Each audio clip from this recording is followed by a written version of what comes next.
Earth is a level, motionless plane, with the sun, moon, and stars revolving over and around us just as you experience every day. The North Pole is the magnetic monopole center point, with Polaris, the North Pole star, situated directly above.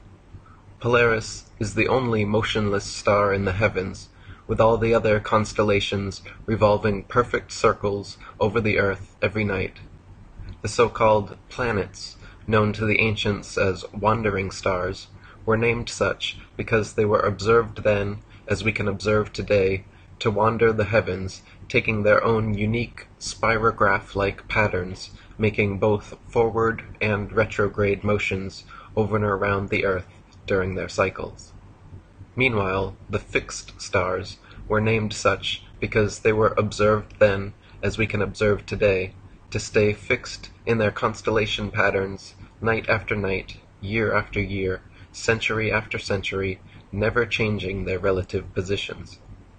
If Earth was truly a tilting, wobbling, spinning space ball, as NASA and modern astronomy proclaim, rotating 1,000 miles per hour on its axis, revolving 67,000 miles per hour around the Sun, spiraling 500,000 miles per hour around the galaxy, and shooting off several million more miles per hour through the universe, the star patterns would never look the same 2 nights in a row, let alone be fixed in exactly the same constellations for thousands upon thousands of years.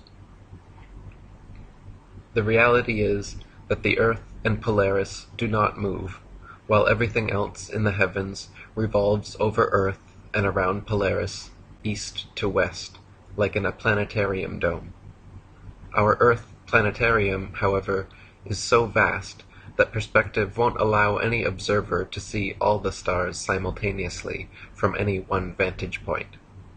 We can see Polaris, Ursa Major and Minor, and other northern constellations from every point north of the equator simultaneously, but conversely cannot see the so-called South Pole star, Sigma Octantis, the Southern Cross, or other outer constellations simultaneously from every point south of the equator, because they all sweep over a great southern arc from their rise in the evening to their setting in the morning. Facing north, the stars turn counterclockwise from right to left.